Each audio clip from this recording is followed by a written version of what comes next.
Nós paramos.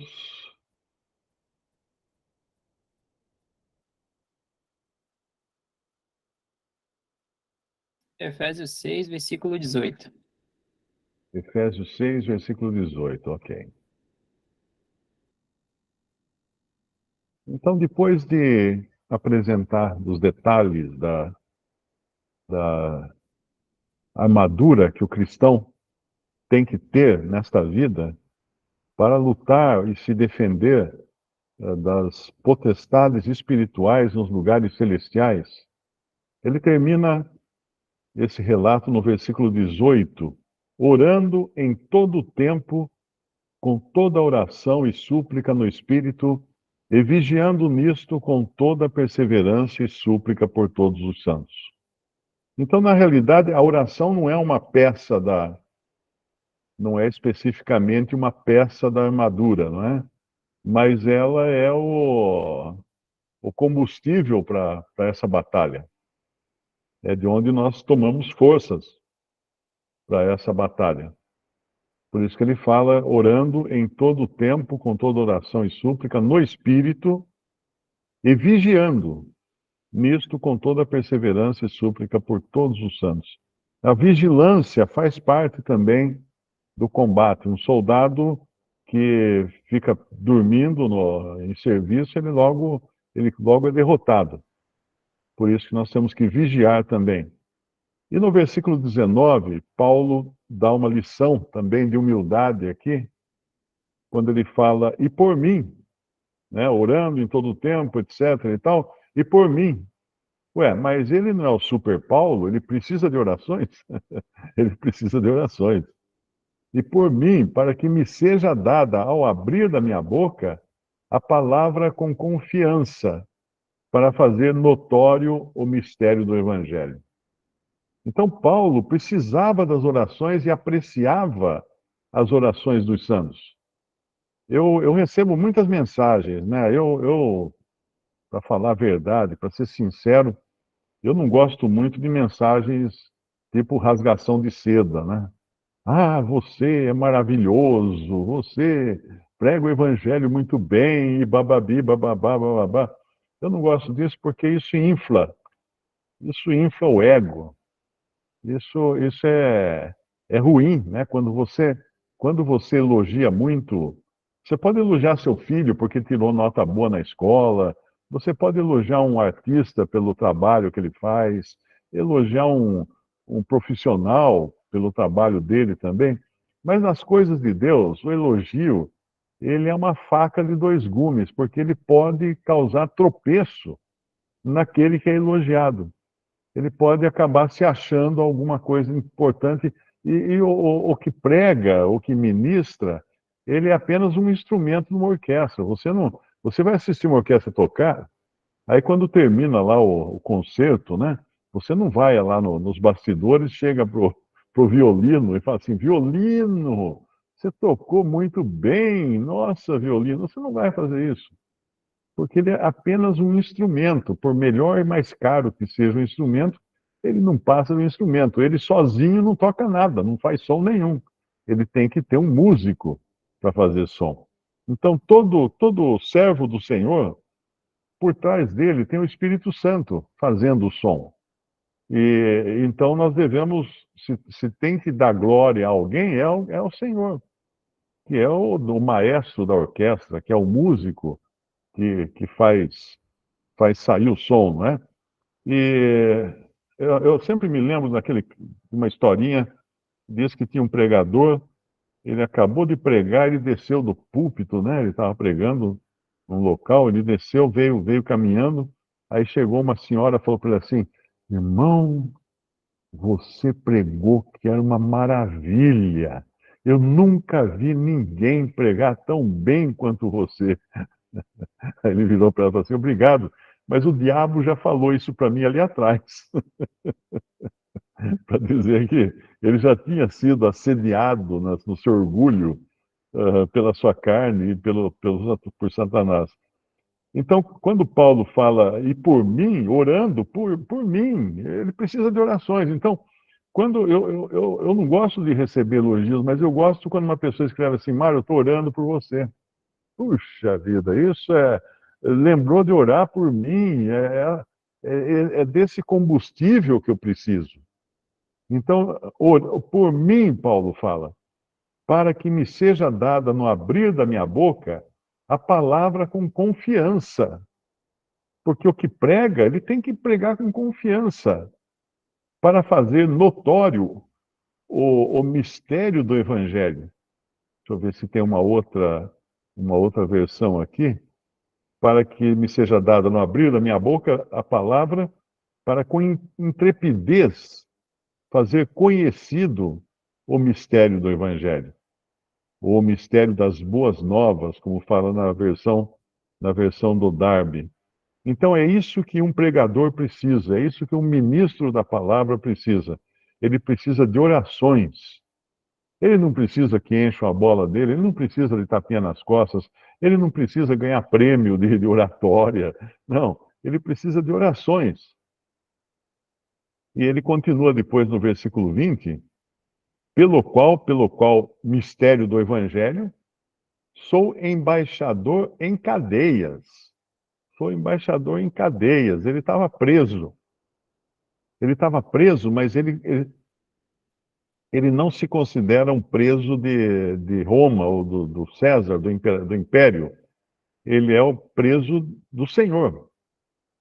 Ele é um preso do Senhor. Sou embaixador em cadeias para que possa falar dele, do Evangelho, livremente como me convém falar. Então, esse é o ponto importantíssimo, né? Hoje, uma pessoa, um membro daquela seita chamada Congregação Cristã no Brasil, me escreveu assim uma mensagem muito educada, sabe? Tá tentando de toda maneira não me ofender ou algo, mas dizendo que do jeito que eu às vezes critico as doutrinas daquela congregação, isso pode desanimar irmãos sinceros que aí eu respondi para ele, falei assim, olha, eu recebo tantas mensagens de pessoas que foram enganadas, de pessoas que tiveram parentes ou amigos que se suicidaram, de pessoas que foram libertas dessas doutrinas e hoje são muito felizes e agradecem muito pela libertação. Eu recebo muita mensagem, gente que perdeu o juízo, conheci um que ficou meio doido, porque ele caiu em pecado, ele caiu em adultério, e falaram para ele que não tinha mais perdão, ele ia para o inferno, não tinha mais jeito, não tinha mais retorno, ele ia para o inferno. O cara endoidou de vez, começou a beber, tomar droga, porque se desesperou. Então eu contei para ele todas essas coisas, e falei assim, escuta, você vai defender um negócio desse? Você vai passar pano numa seita assim? Ele reclamou que eu chamei de seita, mas toda denominação é uma seita, né? Toda denominação, porque ela divide os cristãos por diferentes nomes. Ah, eu sou batista, eu sou presbiteriano, eu sou Assembleia de Deus, eu sou congregacional, eu sou isso, eu sou aquilo. Está dividindo por nomes, e Paulo fala isso na sua carta aos Coríntios, ele chama de carnalidade. Né? Quando um diz, eu sou de Paulo, eu sou de Cefas, eu sou de Apolo, não sois porventura carnais e andais segundo os homens? Então, parece que, assim, tem certas questões ou certos entendimentos que passam longe da mente de alguns irmãos em Cristo. Então, esse daí, claro, ele estava procurando defender a sua denominação, mas o cristão não defende nada. O cristão defende a cruz de Cristo, que na realidade nem precisa de defesa, porque é o Senhor Jesus quem está por trás e quem cuida da sua obra, do seu evangelho, né? Então não tem que defender. Imagina chegar no céu depois e o senhor falar assim: o que você fez na terra? Ah, eu fui um defensor muito dedicado da denominação X. O senhor fala assim: mas escuta, eu não criei nenhuma denominação X. Por que você ficou defendendo a denominação X? Não criei, não tem na Bíblia. Ninguém inventou isso aí, foi coisa de homem. Então é muito importante entender que Paulo aqui, por exemplo, ele precisa de orações.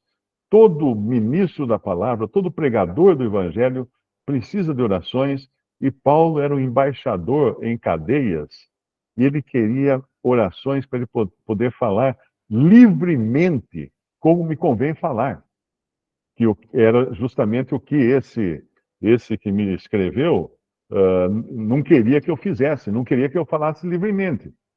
Ele queria que eu botasse freios nas coisas que eu estava falando, para não ofender, para não desanimar alguns irmãos mais fracos dessa denominação, que poderiam acabar desistindo de continuar na denominação. Ora, a verdade é a verdade, você tem que pregar a verdade, não pode pôr freios na verdade. Né? Não, você não pode. Eu sou muito convidado, né? Era mais antigamente, hoje acho que as pessoas já me conhecem melhor, para ir pregar em igrejas. E eu sempre falo que não vou. Eu agradeço educadamente e tal, mas eu não vou. Porque eu deixo claro o seguinte: se eu for pregar, eu vou pregar toda a verdade. E vai acabar tendo gente que vai acabar saindo da denominação. Porque vai escutar a verdade e eu não vou me omitir de pregar a verdade. Teve até um caso interessante, um irmão que já está com o Senhor, ele estava na Bolívia distribuindo folhetos numa praça, e aí veio um jovem que se apresentou como cristão e falou assim: ah, você precisa ir lá na minha igreja, pregar lá na igreja. Ele falou: não vou. Não, mas eu estou convidando você. Não vou. Vocês não têm um pastor lá? Temos um pastor. Então, peça para o pastor pregar. Não, mas vai. Não vou, não vou. Na minha casa você vai? Não, na sua casa eu vou. E aí combinou, esse irmão foi à noite na casa desse que o havia convidado, e chegou lá, a surpresa é que estava praticamente toda a igreja lá, né? Inclusive o pastor. Inclusive o pastor. Aí, quando ele chegou lá, o jovem que o convidou falou: olha, eu gostaria que você falasse, pregasse alguma coisa, uma mensagem para nós aqui nessa noite. Ele falou: não, o pastor não está aí, não é aquele lá o seu pastor? Então, peça para ele pregar. É ele que tem que pregar para vocês. Vocês têm ele como pastor, então ele que prega para vocês. Não, mas nós queremos que você pregue. Não. Peça para ele. Daí, no fim, o próprio pastor falou assim: não, irmão, eu quero que você pregue. Eu quero ouvir o que você tem a dizer. Ah, então tá bom. Então, ele fez isso porque ele não queria causar confusão, principalmente ali, né? Mas aí ele acabou pregando e pregou toda a verdade. O que aconteceu? Muitos acabaram saindo daquela denominação e formando uma assembleia reunida ao nome do Senhor naquela cidade. Então, o cristão, ele não pode, quando Paulo fala, sou embaixador em cadeias físicas que prendiam ele na mesa lá, ou na bola de ferro, nas correntes, sei lá onde, mas não que a palavra estivesse presa. Ele fala num outro versículo, né?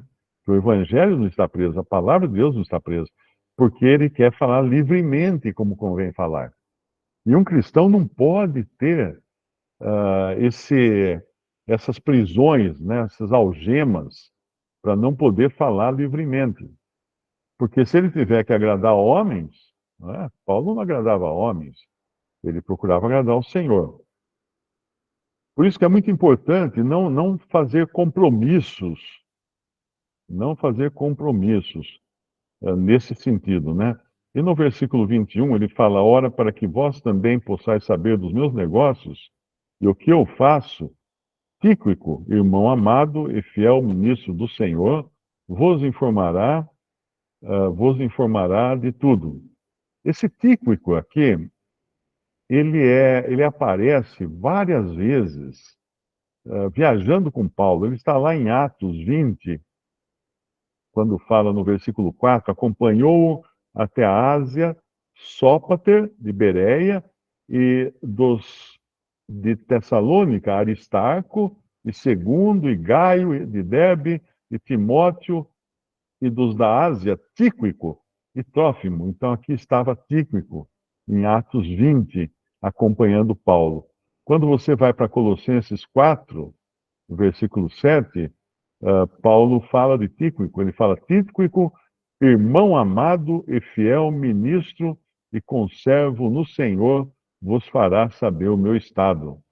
Depois você vai para 2 Tessalonicenses, no capítulo 4, e lá você vai encontrar que Paulo enviou Tíquico a Éfeso. Aí você vai para quando Paulo escreve para Tito, quando te enviar Artemas ou Tíquico, procura vir ter comigo a Nicópolis, porque deliberei enviar ali. Então, quem é esse Tíquico? É um servo do Senhor, um irmão amado que estava acompanhando Paulo em muitas ocasiões. Eu acho que eu tenho até aqui o que significa Tíquico.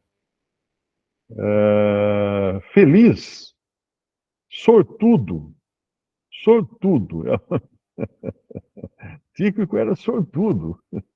Eu também seria sortudo se pudesse acompanhar Paulo nas suas viagens. Imagine quanta coisa, quanto que eu iria aprender, não é? Então, às vezes tem uns nomes que a gente não se lembra, né? Eu não me lembro de ninguém que tenha colocado o nome de Tíquico no seu filho, porque é um nome bíblico. Mas aqui está um nome bíblico de uma pessoa que realmente ajudou Paulo nas suas viagens. E no versículo 22 ele fala: o qual vos enviei para o mesmo fim, para que saibais do nosso estado, e ele console os vossos corações. Paz seja com os irmãos, e amor com fé da parte de Deus Pai e do Senhor Jesus Cristo. A graça seja com todos os que amam a nosso Senhor Jesus Cristo em sinceridade. Amém.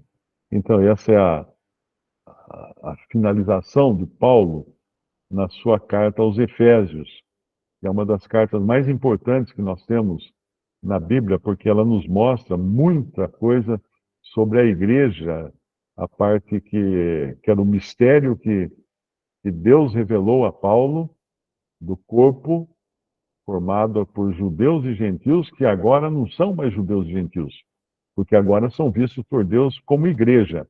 É muito importante entender que judeus, quando se convertem, gentios, quando se convertem, passam a ser igreja aos olhos de Deus. Eu não sei se vocês querem continuar com a próxima carta, que é Filipenses, que talvez seria interessante, né? A gente pegar o embalo e ir para Filipenses. Mas para começar Filipenses, é muito. Oi? Ótimo, era ótimo. Vamos para Filipenses. Para começar Filipenses, eu acho que é importante nós sabermos de onde vem essa Assembleia de Filipos. Assembleia de Filipos, né? Como começou? Quem eram os irmãos filipenses? Para saber disso, nós temos que ir para Atos. Atos capítulo 16, que é onde começa a história. Eu acho que não é 16, não. Eu acho que é. Não, é 16, sim. É 16. Onde começa a história da carta aos Filipenses. Em Atos 16, nós vemos que no versículo 5, de sorte que as igrejas eram confirmadas na fé e cada dia cresciam em número. E passando pela Frígia e pela província da Galácia, foram impedidos pelo Espírito Santo de anunciar a palavra na Ásia. Esse versículo é muito curioso, porque depois de falar que as igrejas cresciam em número e muitos tinham confirmado a sua fé, nós encontramos um versículo falando que o Espírito Santo impediu o apóstolo e os seus acompanhantes de anunciar a palavra na Ásia. Mas como? O objetivo não é crescimento, o objetivo não é mais pessoas convertidas, mais pessoas reunidas ao nome do Senhor. Não, o objetivo é obedecer à direção do Espírito Santo. O objetivo não são números. Os números nós devemos deixar para essas denominações e organizações religiosas, porque elas precisam faturar, né? Então, quanto mais gente, melhor, tem maior, aumenta a arrecadação, então dá mais dinheiro, dá para comprar mais coisas, e etc. e tal. Mas quando nós seguimos a direção do Espírito Santo, nós sabemos que ele pode também impedir de anunciar a palavra, por algum motivo. É ele, afinal, ele que é o diretor da.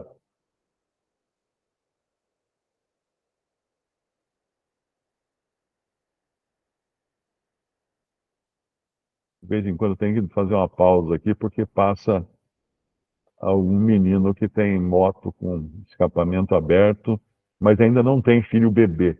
Porque quando ele tiver filhos bebê, querendo, e no meio da noite, querendo fazer o filho dormir, e passa uma moto dessa, ele vai se arrepender de ter acordado os bebês dos outros. Mas então, passando pela Frígia, no versículo 6, e pela província da Galácia, foram impedidos pelo Espírito Santo de anunciar a palavra na Ásia. E quando chegaram a Mísia, intentavam ir para a Bitínia, mas o Espírito não lhe permitiu. Nessa hora, Paulo podia falar assim, mas espera um pouquinho, que negócio é esse? Quem é que manda nesse negócio aqui, né? Mas não, de jeito nenhum. Eles estavam totalmente submissos à direção do Espírito Santo. E assim deve ser com cada cristão. Esperar no Senhor, esperar a direção de Deus e do Espírito Santo. E no versículo 8, ele continua de Atos 16, e tendo passado por Mísia, desceram a Troade. E Paulo teve de noite uma visão em que se apresentou um homem da Macedônia e lhe rogou, dizendo: passa a Macedônia e ajuda-nos. E logo depois desta visão, procuramos partir para a Macedônia, concluindo que o Senhor nos chamava para lhes anunciarmos o Evangelho. Então, repare que agora eles captaram a mensagem, agora eles entraram na sintonia com o Espírito Santo. E esse sonho, então, revela que eles tinham que ir para a Macedônia, para anunciar o Evangelho. E no versículo 11, Atos 16, e navegando de Troade, fomos correndo em caminho direito, para Samotrácia. E no dia seguinte para Neápolis, e dali para Filipos, que é a primeira cidade desta parte da Macedônia, e é uma colônia. E estivemos alguns dias nessa cidade.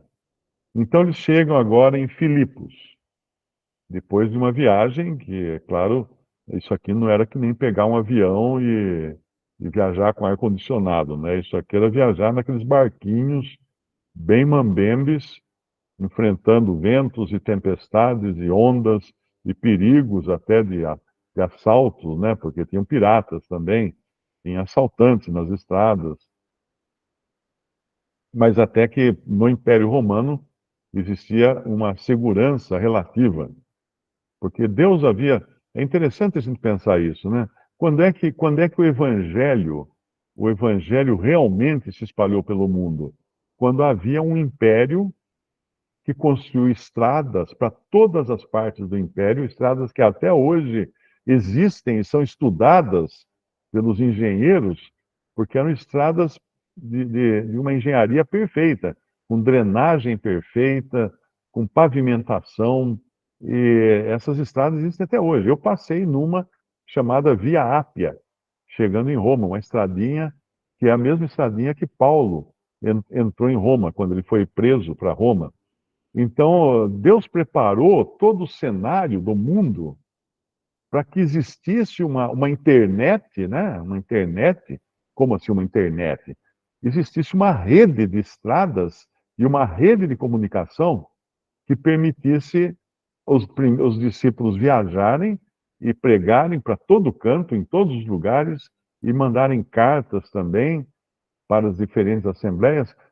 Deus permitiu o império. Deus pavimentou o caminho para a chegada do Evangelho o espalhar do Evangelho pelo mundo. Tinha muito. Os imperadores romanos pensavam que estavam construindo aquele baita império com toda aquela rede de comunicações e de estradas, pensavam que estavam fazendo isso porque eles queriam. Não, o Senhor estava por trás de tudo. O Senhor estava por trás de tudo. O timing de Deus era perfeito. Aquele era o momento, realmente, de o Evangelho se espalhar por todo lado. Então eles chegam em Filipos. E no dia de sábado, Atos 16, versículo 13, e no dia de sábado saímos fora das portas, que as cidades naquele tempo eram muradas, né? Tinha os portões, eram cidades muradas, cidades guardadas. Saímos fora das portas para a beira do rio, onde se costumava fazer oração. E assentando-nos, falamos às mulheres que ali se ajuntaram.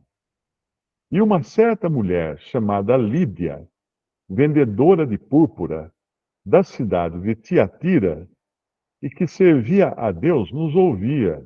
E o Senhor lhe abriu o coração para que estivesse atenta ao que Paulo dizia. Agora, as feministas de plantão deviam prestar atenção nisso aqui. Porque quando falam que a Bíblia é machista e oprime as mulheres, e etc. e tal, veja que interessante essa mulher, Lídia. Lídia era de uma cidade chamada Tiatira, mas ela estava morando em Filipos. Por quê? Porque Lídia era uma empresária, uma empreendedora.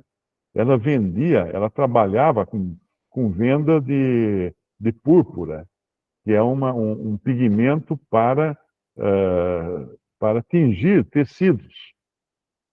Então, ela provavelmente tinha uma casa em Tiatira e outra em Filipos, porque ela era uma mulher de posses, era uma mulher trabalhadora, era uma empresária, era uma empresária.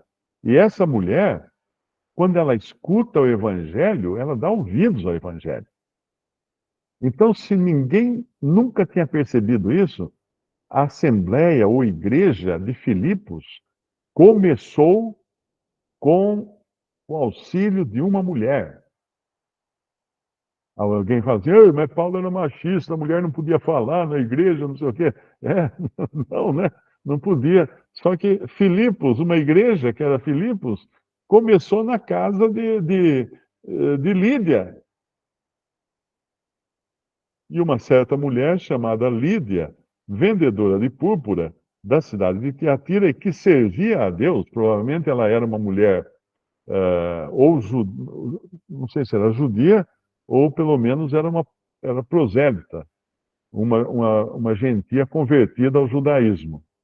Nos ouvia, e o Senhor lhe abriu o coração. Veja que a obra é do Senhor, não é de Paulo. Não é que Paulo era um bom orador ou qualquer coisa assim, ou era bom de convencer as pessoas, não. O Senhor abriu o coração dela para que estivesse atenta ao que Paulo dizia, porque se o Senhor não abrisse o coração, o que Paulo dizia ia entrar por aqui e sair por aqui, não é? E depois que foi batizada, no versículo 15, ela e a sua casa, mas como assim, ela e a sua casa? Porque ela era uma mulher empreendedora, empresária, que tinha filhos, provavelmente, e tinha também, aqui não fala do marido dela, mas se ela tinha um marido, ele faz parte dessa casa, que é a família, a casa é a família. E casa na Bíblia, é bom entender que não são apenas os membros da família, são os servos também. Então veja que aqui a pregação de Paulo pegou bastante gente, porque foi batizada ela e a sua casa, o que inclui provavelmente servos e talvez filhos também, não é? Nos rogou dizendo, se haveis julgado que eu seja fiel ao Senhor, entrai em minha casa e ficai ali. E nos constrangeu a isso, abriu a sua casa para receber esses servos do Senhor. Puxa, eu chegando no céu, eu quero logo perguntar de Lídia. Onde é que está a Lídia aí? Eu quero conhecer a Lídia. Porque que mulher Que mulher é essa? Cujo nome ficou gravado nas Escrituras para a posteridade. Daqui a 2.000 anos, ninguém vai saber o nome dessas, como é que chama? Influencers do YouTube, do TikTok, TikTok, né? Que fala, ninguém vai lembrar o nome delas. Ninguém vai lembrar o nome das cantoras, das paradas de sucesso de hoje. Ninguém vai lembrar o nome daquela que tem sobrenome de salsicha, como é que chama? Swift é uma cantora que tem um sobrenome que acho que é da marca de salsicha, eu sempre esqueço o nome dela. Swift. Eu esqueço o nome. Acho que é Esqueço. Taylor Swift. Taylor Swift. É que eu sempre tento lembrar usando o sobrenome que é de salsicha, porque no tempo que eu era garoto, a propaganda na TV da salsicha era Swift. E, então essa cantora é famosa, vai ser capa da revista Time agora, ela que é considerada assim, uma celebridade internacional. Mas daqui a 2.000 anos, quem vai lembrar dela? Ninguém. A música é outra, o gosto pela música é outro. A gente lembra músicas de, vamos dizer assim, de 100 anos, talvez de 200 anos atrás, música clássica e tal. Mas essas músicas modernas, elas são esquecidas. Outro dia uma pessoa postou no Twitter que ele fez um comentário, acho que do Chico Buarque. Ele falou assim, não, porque eu tenho o Chico Buarque, o Gilberto Gil, mas não sei o quê. E os sobrinhos dele, que são jovens, não sabiam quem era, não curtiam, não fazia parte da lista de músicas do iPhone deles. Percebe? Então, tudo isso passa, mas as coisas de Deus, o nome de uma serva de Deus que recebeu os apóstolos na sua casa, recebeu a igreja na sua casa, essa fica com o nome para sempre. Lídia, a vendedora de púrpura. E depois no versículo 16, aqui vai ter aquele episódio de uma jovem, né? A gente pode até ler e conhecer melhor o que aconteceu aqui. No versículo 16, aconteceu que indo nós à oração, nos saiu ao encontro uma jovem que tinha espírito de adivinhação. No original aqui é espírito de Piton. Piton é a cobra, espírito da cobra, aquela cobra grande, tipo uma sucuri, aquelas cobras jiboia, né? Essa uma jovem que tinha espírito de Piton, ela incorporava um espírito, claro, que era um demônio, né? E fazia adivinhações. E ela seguia, nos saiu ao encontro uma jovem que tinha o espírito de Piton, o espírito de adivinhação, a qual, adivinhando, dava grande lucro aos seus senhores. Era uma jovem escrava, coitada. Ela fazia isso escravizada. Ela trabalhava para os seus senhores. Como muitas meninas hoje que você encontra na internet, que tiram a roupa, vendem o corpo e tudo, são escravas. São escravas. Elas têm lá um cafetão, né? Elas têm um chefe, que é quem as contrata e paga para elas fazerem tudo aquilo pela internet. Então não pensa que são todas livres, não. São escravas também. A escravidão hoje, ela mudou muito. Então tem muitas, na prostituição, por exemplo, sempre tem o cara que é o chefe lá das meninas e ganha uma parte do faturamento delas. E então sai essa jovem agora, dava grande lucro aos seus senhores, então isso é coisa antiga, né? Homens terem jovens como escravas para explorá-las. Essa, seguindo a Paulo e a nós, clamava no versículo 17, dizendo: esses homens que nos anunciam o caminho da salvação, são servos do Deus Altíssimo. Puxa, que legal, olha só.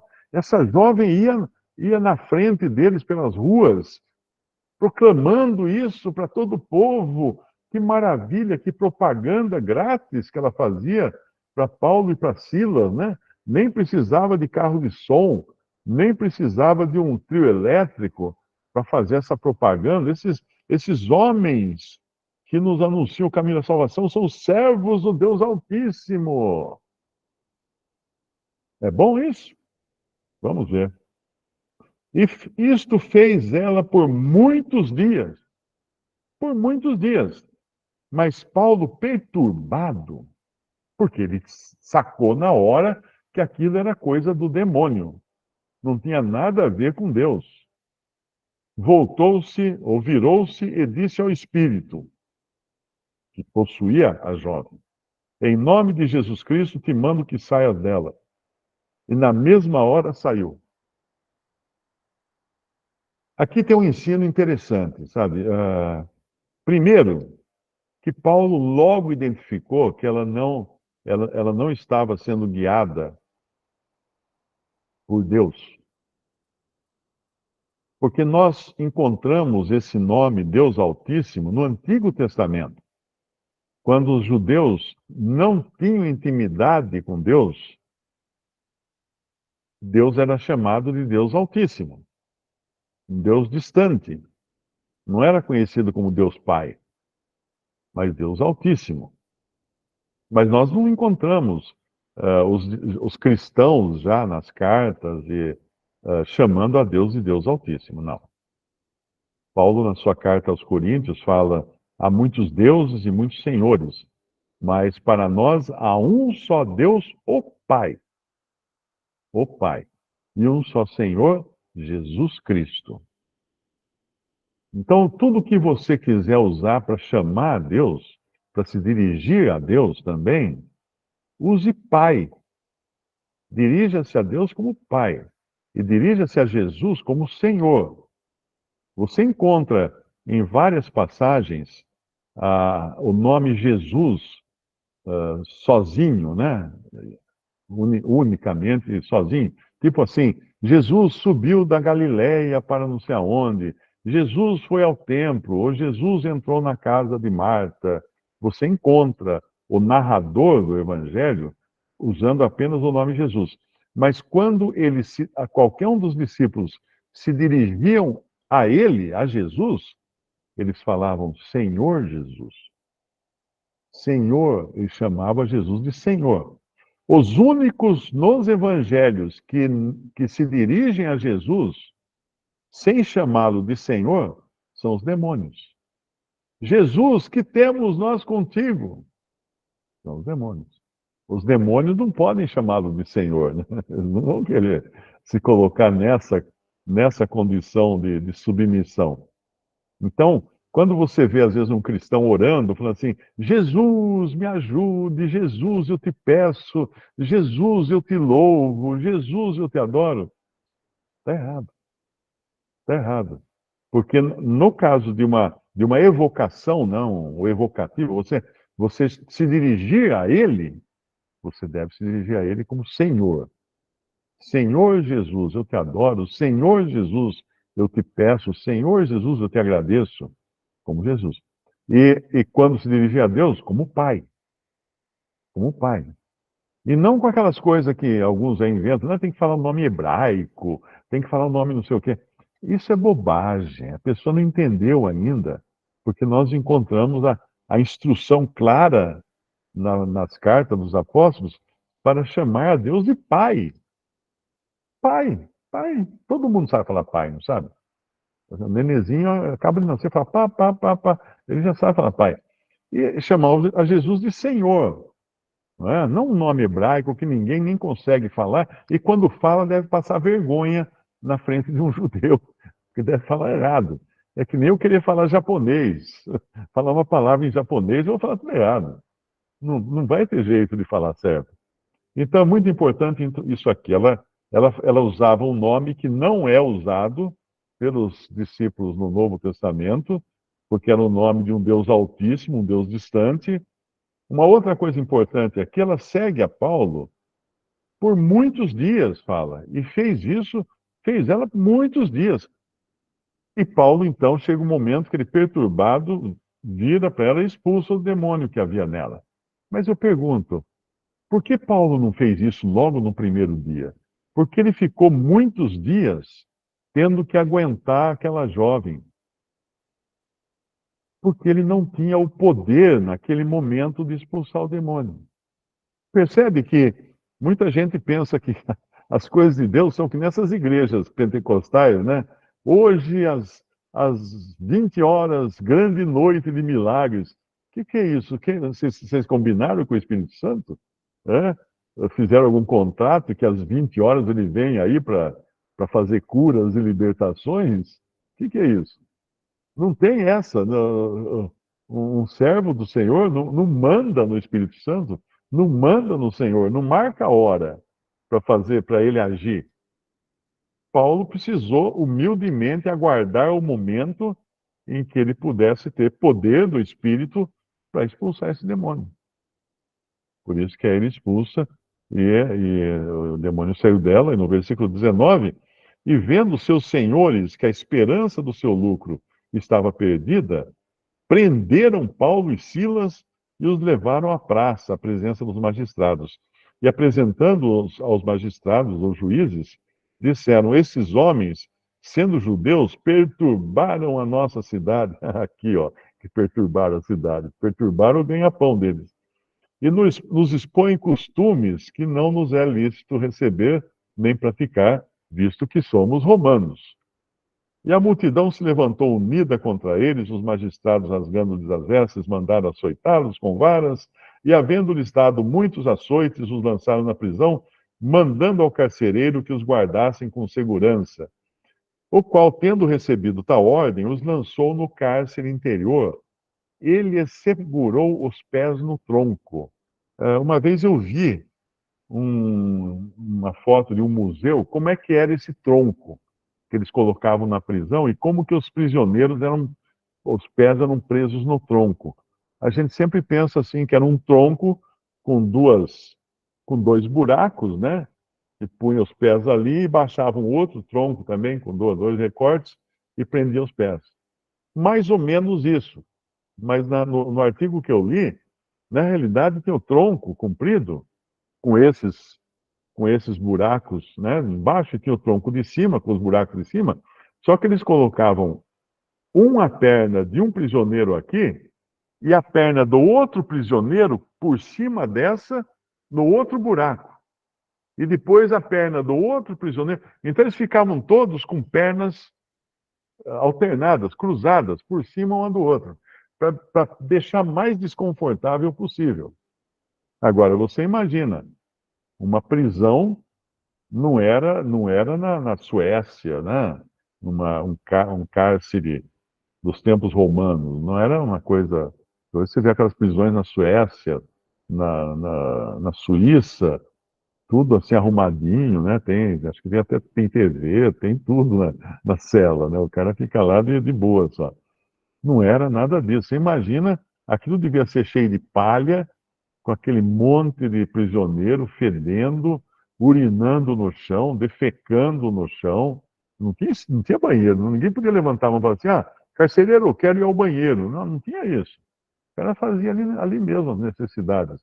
Então era uma coisa muito ruim, era uma coisa horrível ficar preso. Então, é claro que ali Paulo e Silas, então, passaram a noite reclamando. É uma pouca vergonha, vou chamar como é que é? Os protetores dos prisioneiros, ah, as autoridades que cuidam do bem-estar das prisões. Não. Passaram a noite reclamando? Não. Perto da meia-noite, versículo 25 de Atos 16, Paulo e Silas oravam e cantavam hinos a Deus. E os outros presos os escutavam. Aí uma pessoa me escreve, eu acho que era também de uma tal congregação por aí, dizendo que só pode orar de joelho. E eu logo lembrei dessa passagem. É claro que eles não tiraram o joelho para orar, né? Mas eles estavam orando com os pés no tronco, um por cima do outro. Como só de joelho? Você ora do jeito que dá para orar, não tem uma regra específica. Se você for engolido por um grande peixe, você vai orar no ventre do grande peixe, como fez Jonas.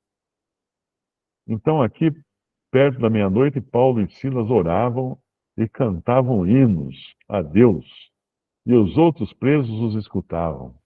Então, não existe lugar nem hora para testemunhar de Cristo e para cantar louvores a Deus. Veja que eles estavam no pior lugar, na pior situação, na mais incômoda, na mais fedida, ali com açoites, com uma série de problemas, orando e cantando louvores a Deus. O cristão é meio louco, né? Você não acha? Porque só meio louco mesmo que pode fazer uma coisa dessa. E de repente, no versículo 26, sobreveio um tão grande terremoto que os alicerces do cárcere se moveram, e logo se abriram todas as portas, e foram soltas as prisões de todos.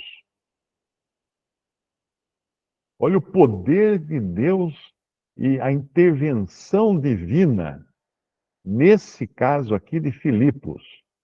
Então, quando você lê a carta aos Filipenses, lembre-se que lá estava Lídia, os que ouviram a leitura dessa carta, estavam Lídia, estava provavelmente o carcereiro, que vai se converter daqui a pouco, e talvez, não sabemos, mas talvez aquela escrava que foi libertada de demônios, porque de repente ela deixou de ser interessante para os seus senhores, né?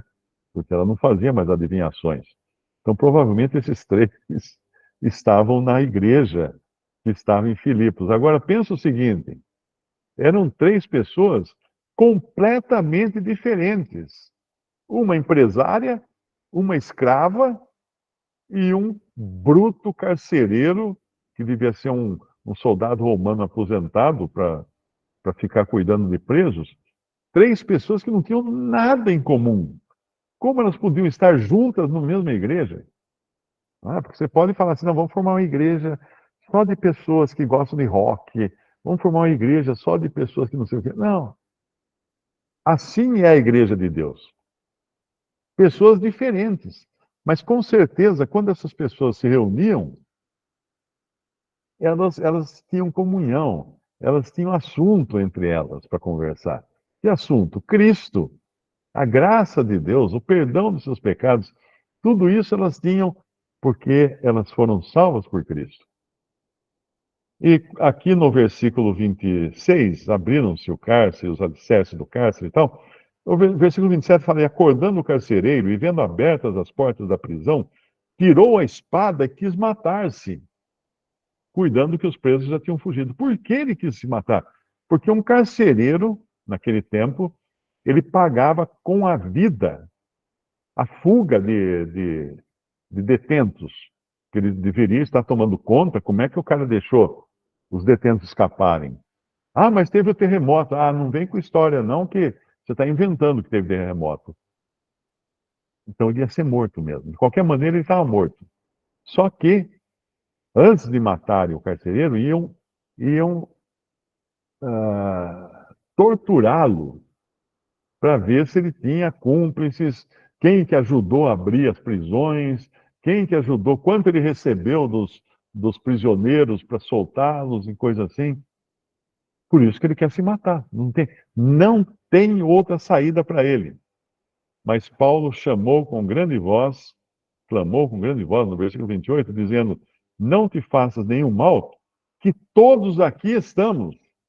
O mesmo Deus que abalou os alicerces da prisão, abriu as grades, abriu todas as algemas, não permitiu que os presos escapassem, para salvar a vida desse carcereiro, para preservá-lo em vida. Porque ele vai ser um servo de Deus agora, muito útil ali naquela assembleia, naquela igreja de Filipos. Mas Paulo clamou com grande voz: não te faça nenhum mal, que todos aqui estamos. E pedindo luz, saltou dentro e todo trêmulo se prostrou ante Paulo e Silas. E tirando-os para fora, disse: Senhores, que é necessário que eu faça para me salvar? e disseram: crê no Senhor Jesus Cristo e serás salvo tu e a tua casa. E lhe pregavam a palavra do Senhor e a todos os que estavam em sua casa. E tomando-os ele consigo naquela mesma hora da noite, lavou-lhes os vergões. Olha, o carcereiro que deu as chicotadas agora, cuidando das feridas. Lavou-lhes os vergões, e logo foi batizado ele e todos os seus, a sua família inteira. Ah, mas tinha criança no meio? Provavelmente. Provavelmente. Aqui entra aqueles que fazem, não, mas se tiver criança, a criança tem que fazer um curso. O curso tem que fazer o curso de batismo. Eles não fizeram o curso de batismo, como é que eles foram batizados? E não foi num rio em água corrente. Como é que não foi batizado em água corrente num rio? E levando-os à sua casa, lhes pôs à mesa, e na sua crença em Deus alegrou-se com toda a sua casa. Então, aqui, só para terminar, então, o que fala esse capítulo, no versículo 40, e saindo da prisão, Paulo e Silas, entraram em casa de Lídia, e vendo os irmãos, que irmãos? Já tinha ali vários convertidos congregando na casa de Lídia. Vendo os irmãos, os confortaram e depois partiram. Então, essa é a assembleia de Filipos. Foi assim que começou a igreja em Filipos. Uma empresária, uma mulher empresária, que tinha uma vida de devoção a Deus, porque ela era convertida ao judaísmo, mas quando ela escuta o evangelho, ela se converte a Cristo, que então é batizada com toda a sua casa, com seus servos e seus filhos, e abre a sua casa para os apóstolos, e uma escrava, que acaba perdendo a sua função, que era de enganar as pessoas, possessa de um demônio, né? E que dava lucro para os seus senhores, de repente não dava mais lucro nenhum. Certamente ela foi largada na rua por esses senhores cruéis que a escravizavam, e um carcereiro bruto, né? Um homem bruto, ignorante, que cuidava de presos. Não era um cara que estudou, foi nas melhores escolas, nada disso. Também ele se converte, a sua casa se converte, seus familiares se convertem, são batizados, também não fala aqui a idade de quem, não teve curso de batismo em nenhuma dessas situações, né? É isso que nós vemos, isso é a Bíblia, gente, isso é a Bíblia. Isso não é invenções de homens. Outro dia uma me escreveu e falou assim: eu já me inscrevi no curso de batismo lá da igreja. Falei, minha filha, que curso de batismo? Pega alguém, vai até a beira do rio ali, ou numa bacia, ou numa banheira, e seja batizada. Peça para ser batizada. Que curso de batismo? É que nessas religiões, o batismo é considerado o passo que você dá para se tornar membro daquela religião. Então você tem que fazer o curso, porque no curso eles vão dizer tudo que você tem que aceitar para ser membro. Se for uma igreja adventista, você vai ter que aceitar submissão aos ensinos de Ellen White, aquela falsa profetisa. Então você tem que passar por um curso para poder concordar com todas essas coisas, tipo um contrato. Algumas têm contrato também, que você assina um contrato de que vai pagar o dízimo. Inclusive, nesse curso, eles vão ensinar que você tem que pagar o dízimo. É interessante que a maioria das igrejas evangélicas discordam de muitas doutrinas, de muitas coisas, mas o dízimo é sagrado. Ninguém discorda, né? Aliás, tem uma ou duas aí que discordam. Mas essa é a história da igreja que estava em Filipos. Eu acho que é importante dar essa introdução para depois nós irmos estudar a carta aos Filipenses. Porque agora nós já podemos imaginar quem eram as pessoas que reuniam lá em Filipos. Quem eram os santos? Porque Paulo vai escrever uma carta lá aos Filipenses que começa dizendo, no capítulo 1, Paulo e Timóteo, servos de Jesus Cristo, a todos os santos em Cristo Jesus que estão em Filipos. Então, certamente, essa carta foi enviada para o cemitério. Porque se santos são pessoas que morreram e foram canonizadas pela Igreja Católica, tinha que enviar a carta ao cemitério. Não, gente, é que não existe. Esse santo da Igreja Católica não tem na Bíblia. Não existe esse conceito. Na realidade, aos santos que estão em Filipos, todos os Lídia, o carcereiro, provavelmente aquela jovem que estavam em Filipos, esses é que iriam receber, esses seriam os que iriam receber as cartas, e não um bando de ossos em algum cemitério que foram canonizados por algum papa. Não. Santos são vivos. Como todo crente em Cristo é santo, santificado pelo próprio Senhor Jesus, pelo seu sangue derramado na cruz. Até aí.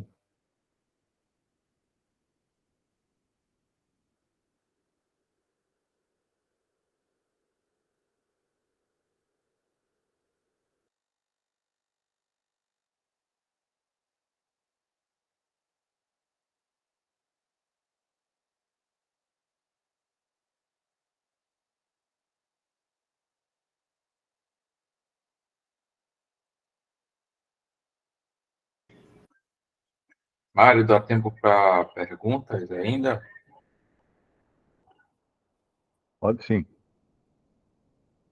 Irmãos, se tiverem alguma pergunta, pode ficar à vontade, né? Podem abrir o microfone ou até mesmo escrever lá no chat.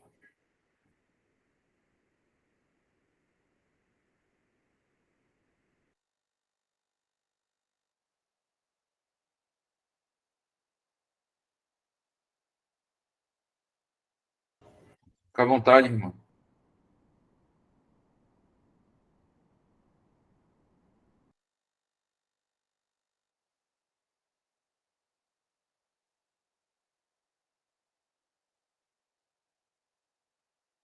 Irmão Alexandre, você levantou a mão? O Newton aqui colocou, Mário, uma curiosidade sobre Malaquias. Qual o destino dos homens que tropeçaram violando a aliança de Deus por causa dos líderes sacerdotes da época, sacerdotes esses que os induziram em ter violado a lei de Deus em Malaquias 1:8. Olha, Milton, você faz cada pergunta difícil, menino. Eu não sei, não. Vamos ver lá. Malaquias 1:8. Porque quando ofereceis animal cego para o sacrifício, isso não é mal. E quando ofereceis o coxo ao enfermo, isso não é mal. Ora, apresenta ao teu governador, porventura terá ele agrado de ti, ou aceitará a tua pessoa, diz o Senhor dos Exércitos. Ofereceis sobre o meu altar pão imundo, dizeis, em que te havemos profanado? Ó, eu realmente não sei responder a sua pergunta, viu, Milton? Eu não sei porque eu não estudei a fundo esse capítulo de Malaquias e eu não saberia responder, não. Agora, de uma forma genérica, quem faz tropeçar alguém e também quem viola a aliança de Deus, é claro que está pecando. Então, ele iria incorrer nos castigos que a lei determinasse.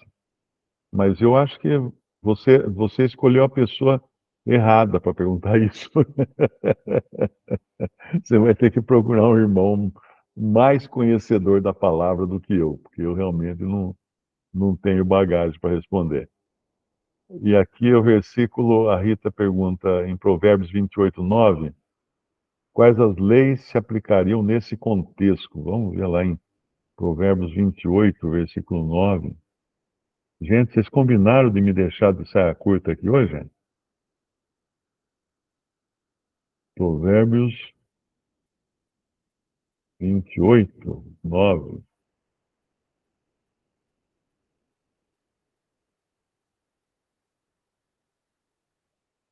O que desvia os seus ouvidos de ouvir a lei, até a sua oração será abominável.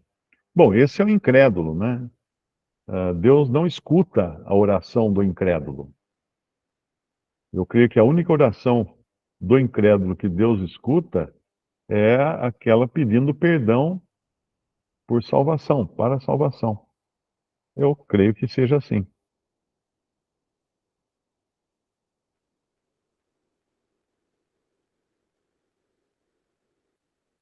É isso aí, Newton. Pergunta para o Lemão, que o Lemão é bom. O Lemão conhece melhor a Bíblia do que eu. Eu aprendi muita coisa com o Lemão. Boa noite, irmão Mário. Uma pergunta. Irmão, eu gostaria de saber quando é que a gente consegue compreender os ensinamentos do Velho Testamento, o que a gente aplica hoje na igreja, hoje no Novo, em relação ao Novo Testamento. Porque a gente lê algumas coisas lá, a gente não sabe o que é aplicado aqui, quer dizer, não sabe não. Eu fico na dúvida, entendeu? Como a gente saber o que no Velho Testamento, o que ainda pode ser aplicado hoje e o que não é mais aplicado hoje, porque foi para aquele povo. O que nós temos para nós está no Novo Testamento. O Antigo Testamento, nada é para o cristão, falando diretamente, né? Por exemplo, eu tô com a página aberta aqui, no versículo Provérbios 28:7. O que guarda a lei é filho entendido, mas o companheiro dos comilões envergonha seu pai. É claro que aqui ele está falando da lei, nós não estamos debaixo da lei como cristãos, mas essa é uma instrução válida, até para um incrédulo. Aliás, Provérbios é um livro excelente para incrédulos, porque é para a pessoa ter ordem e ser feliz nesta vida. Agora, não é isso mandamento no sentido de que o cristão tem que guardar o Antigo Testamento como mandamentos. O que nós precisamos está no Novo Testamento, em especial nas Epístolas dos Apóstolos. Agora, nós podemos ler o Antigo Testamento, aprender do Antigo Testamento, entender as figuras, porque lá tem muitas figuras que, quando você lê Hebreus, né, você vê que as figuras se concretizavam em Cristo. Então, aí sim, eu aconselho, uma coisa que me ajudou muito no começo da minha conversão foi ler aquela coleção do Macintosh, Estudos, Estudos do Pentateuco. Estudos do Pentateuco. Ela tem para vender na boasemente.com.br, no site da boasemente.com.br. Tem para vender esses estudos, são 5 livros, se não me engano, e muito bons, muito excelentes, porque o Macintosh, ele fala do Antigo Testamento, mas sempre tendo em vista o que pode ser aplicado para nós que somos igreja. Não no sentido de leis, né? Você não vai aprender lá como degolar uma cabra para fazer um sacrifício, mas ele vai mostrar o que aquele sacrifício representa para nós que somos igreja hoje. Então, resumindo, o Antigo Testamento não é diretamente para nós, é a palavra de Deus, claro, mas nós temos que ler o Antigo Testamento tendo em vista o Novo Testamento. Por isso que um judeu não entende o Antigo Testamento sem o Novo Testamento, porque o Novo Testamento é o que explica o Antigo. Mais alguém aí? O irmão Alex levantou a mão. Fica à vontade, irmão Alex.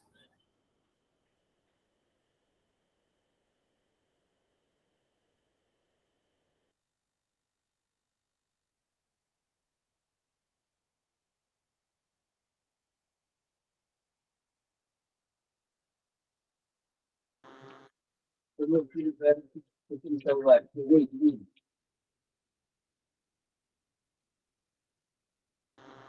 Eu estou aqui na frente. Seu áudio está um pouco baixo. Não sei se o Mário está conseguindo ouvir. Está ouvindo, Mário? Não, não entendi o que ele falou.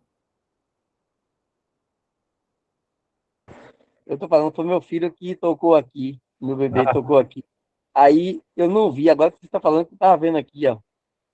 Mas eu só tô só ouvindo e aprendendo aí. Hoje não tem pergunta, não. Ah, então, enquanto, Gael está participando também. se o seu filho tiver alguma pergunta, também vale, eu respondo. E logo no início ele falou, boa noite. Um ano e... Tranquilo, irmão. A irmã Adriana também levantou a mão aí no só vale se for verdade, mas já saiu. É alguma coisa, irmã? Foi eu que levantei a mão. Eu tenho esses livros em EPUB. Se os irmãos quiserem, eu posso mandar no grupo. Esses livros aí que o Mário falou, de Macintosh. O Pentateuco. Isso. Muito bom. Excelente leitura. Você tem, irmão Eric? Hã? Manda, eu vou querer, irmão Eric. Tem sim. É só ter algum aplicativo que lê EPUB no celular, aí eu vou postar lá no grupo.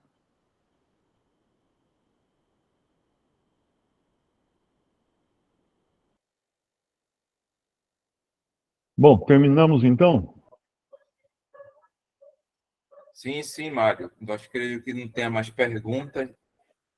Deixa eu ver o que é que tem aqui no chat. Pronto, é o irmão Jorge pedindo a Eric também. Então, Mário, se o senhor permitir, nós vamos iniciar Filipenses. Filipenses. Pronto.